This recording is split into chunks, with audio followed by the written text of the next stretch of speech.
dédé ìwòyí o, ìròyìn lérèfé ni mo mú wá sí etí ìgbọ́-yín. Ẹ jọ̀wọ́ ẹ wá nǹkan fìdílé láti tẹ́tí sí ìròyìn lérèfé tòní láti ẹnu ọmọ yín, ìyáàfin Lydia Ọbọ́falẹ́yẹ.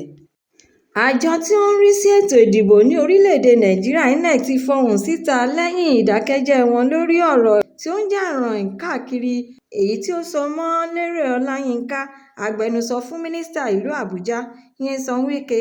Ìròyìn ló ṣàlàyé síwájú wípé Ọláyínká ti bá Emeka Ike tí ó jẹ́ òṣèré eré orí ìtàgé ṣeré wípé kí ó ṣe ìforúkọsílẹ̀ ní ìpínlẹ̀ Imo kí ó sì wá gbé lọ sí ìlú Àbújá ní ọjọ́ 15 oṣù karùn-ún. Ó wáá fi àwòrán méjì sára ìwé ìforúkọsílẹ̀ náà, nínú èyí tí àwọn tí ó ń lo ẹ̀rọ ayélujára bẹ̀rẹ̀ sí ní gbé ọ̀rọ̀ yìí káàkiri wípé gbogbo ohun tí ó jẹ mọ́ ọ̀rọ̀ ara rẹ̀ ni wọ́n gbà láti inú ẹ̀rọ àjọ INEC. Ẹ̀kúnrẹ́rẹ́ ìròyìn eléyìí náà wà nínú ìwé ìròyìn Daily Trust.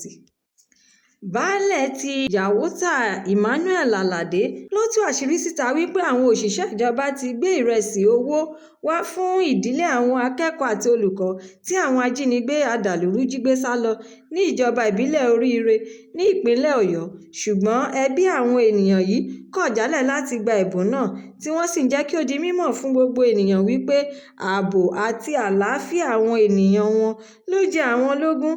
Baálẹ̀ Aládé gbé ọ̀rọ̀ yìí sórí ẹ̀rọ ayélujára rẹ̀. Ẹ̀kúnrẹ́rẹ́ ìròyìn eléyìí náà tún wà nínú ìwé ìròyìn The Sun. Nínú ọ̀rọ̀ àkọsílẹ̀ tí ọ̀gá ọlọ́pàá lórí ètò ìbáṣepọ̀ ará ìlú iléeṣẹ́ ọlọ́pàá ti ìpínlẹ̀ Ògùn Deputy Superintendent ti ọlọ́pàá Olúṣèyí Babáṣèyí gbé jáde síta ní ọjọ́ Ìṣẹ́gun ló ti fìdí rẹ̀ múlẹ̀ wípé iléeṣẹ́ àwọn ti fi ọwọ́ ṣìnkún òfin mú àwọn ọmọ ilẹ̀ òkèèrè tí wọ́n wá láti Côte d'Ivoire nígbà tí àwọn ṣiṣẹ́ ní Kájọlà, Iléṣẹ̀, Àtàn Ọ̀tà ní ìpínlẹ̀ náà. Ó wá ṣàlàyé síwájú wípé àwọn ọmọ ilẹ̀ Côte d'Ivoire yìí jí ọkùnrin 19 tí àwọn obìnrin náà sì tún jẹ́ 19 bákan náà, àti iye ọjọ́ orí wọn wà láàrin ọmọ ọdún 25 sí 35 25 sí 35 years. Ó wáá ṣe àfikún ọ̀rọ̀ rẹ̀ wípé kò sí ẹnikẹ́ni nínú wọn tó ní ìwé ìwọlé tàbí ìjáde àti ìwé ìrìnnà ìrìnàjò lọ sí ilẹ̀ òkèèrè mìíràn lọ́wọ́. Ẹ̀kúnrẹ́rẹ́ ìròyìn eléyìí náà tún wà nínú ìwé ìròyìn Nigeria Tribune Online. Igbákejì ààrẹ àná tẹ́lẹ̀ rí Àtíkù Abubakar ti ké sí àjọ tí ó ń rí sí ètò ìdìbò lórílẹ̀‐èdè Nàìjíríà INEC láti tètè ṣàlàyé lẹ́kùnrẹ́rẹ́ bí àṣírí ìwé àwọn olùdìbò ṣe tú síta láti iléeṣẹ́ wọn, èyí tí ó yẹ kí ó jẹ́ ohun àṣírí nítorí pé ohun tí ó ṣẹlẹ̀ yìí lè dá omi tútù sí ọkàn àwọn ará ìlú kí ó sì tún sọ ìgbẹ́kẹ̀lé wọn lórí àjọ náà di asán. Ó wáá ṣe ìkìlọ̀ fún àjọ INEC láti má ṣe jẹ́ kí irú ìṣẹ̀lẹ̀ náà kó tún wáyé mọ́. Ẹ̀kúnrẹ́rẹ́ ìròyìn eléyìí náà wà nínú ìwé ìròyìn The Guardian. Incident Manager ti Public Health Emergency Operations Center Dókítà Jacob Tiliza ti jẹ́ kí ó di mímọ̀ fún gbogbo ènìyàn ní ọjọ́ Ìṣẹ́gun wípé àwọn afurasí tí ó ní àrùn kọ́lẹ́rà ti lé ní 4,000 báyìí 4,200 ní ìpínlẹ̀ Borno, bí ó tilẹ̀ jẹ́ wípé 39 ènìyàn ti gbẹ́mìí mì.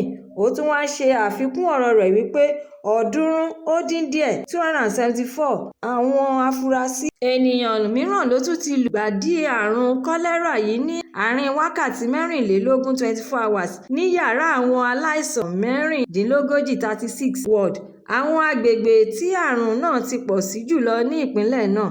Ẹ̀kúnrẹ́rẹ́ ìròyìn eléyìí náà tún wà nínú ìwé ìròyìn Leadership. Lára ìkópa fún ayẹyẹ African Magic Viewers Choice Award AMVCA ẹlẹ́ẹ̀kejìlá irú ẹ̀ ní iléeṣẹ́ ìlà ìpè MTN ti ṣe agbátẹrù ẹ̀bùn fún olùṣe eré ìtàgé onítàn kékeré tí ó dára jùlọ tí wọ́n sì fún ní ẹ̀bùn owó tí ó tó mílíọ̀nù 5 náírà $5 million lórí eré tí ó jẹ́ Hùséènì tí olùdásílẹ̀ eré Oríire Wani àti Joash Ọláolúwa gbé jáde síta. Àwọn iléeṣẹ́ MTN wá ṣàlàyé wípé àwọn máa ń ṣe ìrànlọ́wọ́ fún àwọn ọ̀dọ́ tí wọ́n ń làkàkà láti máa tẹ̀síwájú nípa dídá iṣẹ́ sílẹ̀ àti sísọ ìtàn tó kọ́nilọ́gbọ́n, nítorí pé àwọn ọ̀dọ́ ní ọjọ́ iwájú ọ̀la orílẹ̀-èdè. Ẹ̀kúnrẹ́rẹ́ ìròyìn eléyìí náà wà nínú ìwé ìròyìn This Day. Adarí pátápátá fún ilé ìjọsìn ìràpadà Redeemed Christian Church tí Ọlọ́run pásítọ̀ Enoch Adébóyè ti rọ ìjọba àpapọ̀ láti fún ọ̀gá àgbà lórí ètò ààbò ní 90 ọjọ́ 90 days láti fi òpin sí àwọn adàlúrú agbébọn káàkiri orílẹ̀-èdè Nàìjíríà tàbí kí ó kọ̀wé fipò àti iṣẹ́ rẹ̀ sílẹ̀. Olùṣọ́-àgùntàn Adébóyè ṣe ìpè yìí ní orí ẹ̀rọ alátagbà X rẹ̀ ní ọjọ́ Ìṣẹ́gun láti lè fihàn bí ètò ààbò ṣe ń rí lọ́kàn àyà òun àti pé òun fẹ́ kí ìjọba tètè gbé ìgbésẹ̀ ní kíákíá lórí àwọn ènìyàn tí ó lọ́wọ́ nínú rògbòdìyàn èyí tí ó ń da omi àlàáfíà orílẹ̀-èdè Nàìjíríà rú. Ẹ̀kúnrẹ́rẹ́ ìròyìn eléyìí náà tún farahàn nínú ìwé ìròyìn Vanguard. Ìjọba àpapọ̀ ti pàṣẹ fún iléeṣẹ́, ẹ̀ka gbogbo àti àjọ lájọ-lájọ láti fi òpin sí ìsinmi olóṣù mẹ́ta 3 months èyí tí wọ́n máa ń fún àwọn òṣìṣẹ́ ìjọba tí wọ́n bá fẹ́ fẹ̀yìntì lẹ́nu iṣẹ́ wọn nítorí pé ètò yìí kò sí nínú ìlànà òfin àwọn òṣìṣẹ́ ìjọba. Àṣẹ yìí wà nínú àkọsílẹ̀ tí olórí àwọn òṣìṣẹ́ ìjọba ti orílẹ̀-èdè àpapọ̀ Didi Wansilat gbé jáde síta láti fi bá àwọn ọ̀gá-lọ́gàá iléeṣẹ́ gbogbo sọ̀rọ̀. Ẹ̀kúnrẹ́rẹ́ ìròyìn eléyìí náà tún farahàn nínú ìwé ìròyìn Punch. Ẹgbẹ́ Kìrìsìtẹ́nì lórílẹ̀‐èdè Nàìjíríà CAN ti ya ọjọ́ ìsinmi tí ń ṣe ọjọ́ 14 oṣù kẹfà June 14 ọdún 2026 sílẹ̀ gẹ́gẹ́ bí ọjọ́ ìsinmi dúdú láti fi yẹ́ àwọn ènìyàn tí àwọn adàlúrú agbébọn kọlù àti àwọn ìṣẹ̀lẹ̀ ibi mìíràn jákèjádò orílẹ̀-èdè yìí. Àwọn àjọ yìí tún kéde ètò àdúrà ọlọ́jọ́ mẹ́ta èyí tí yóò wáyé láti ọjọ́ 12 títí di ọjọ́ 14 oṣù kẹfà June 12 sí 14. Ààrẹ àjọ CAN Archbishop Daniel Oko wá ṣe àfikún ọ̀rọ̀ ẹgbẹ́ yìí wípé àdúrà nìkan kò tó láti yanjú ètò àìní ààbò tó péye ní orílẹ̀-èdè Nàìjíríà bí kò ṣe pé kí a tún gbé ìgbésẹ̀ tó dára nípa rẹ̀. Ẹ̀kúnrẹ́rẹ́ ìròyìn eléyìí náà tún wà nínú ìwé ìròyìn Daily Post. Iléeṣẹ́ ọlọ́pàá ti ìpínlẹ̀ Ondo ti pàṣẹ ètò ààbò tó péye sí gbogbo iléèwé àti àwọn ibi tí ó ṣe pàtàkì jákèjádò ìpínlẹ̀ náà.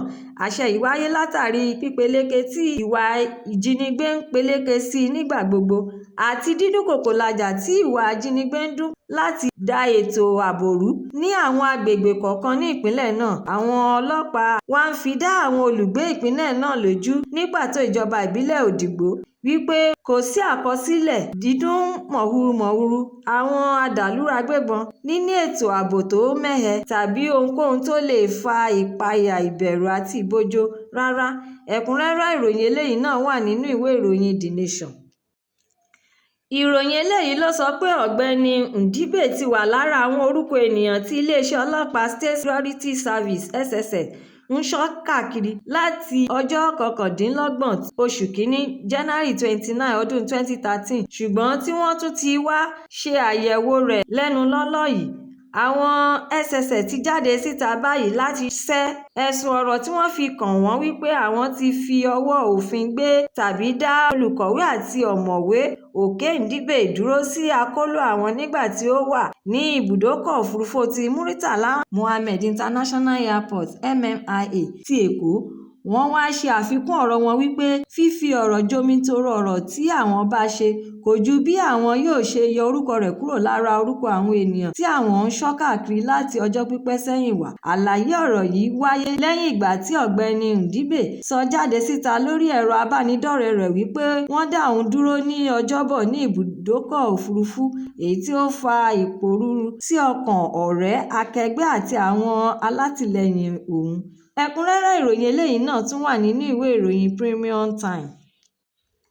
Ìròyìn lérèfé tòní kò ní jù báyìí lọ. Ẹ ṣé tẹ̀ ń tẹ́tí gbọ́ mi nígbà gbogbo. A tún máa pàdé lọ́jọ́ mìíràn láṣẹ Èdùmàrè fún àkọ́tún ìròyìn lérèfé mìíràn. Ẹ má ṣe aláìlọ kàn sí YouTube channel ìròyìn lérèfé kí ẹ jọ̀wọ́ kí ẹ bá mi subscribe kí ẹ má tún gbàgbé láti fi èròǹgbà yín ránṣẹ́ sórí rẹ̀ kí ẹ bá lè máa ní àǹfààní láti máa gbádùn ìròyìn lérèfé síwájú àti síwájú sí i. Ẹ ṣé mo dúpẹ́. Ó dàbọ̀.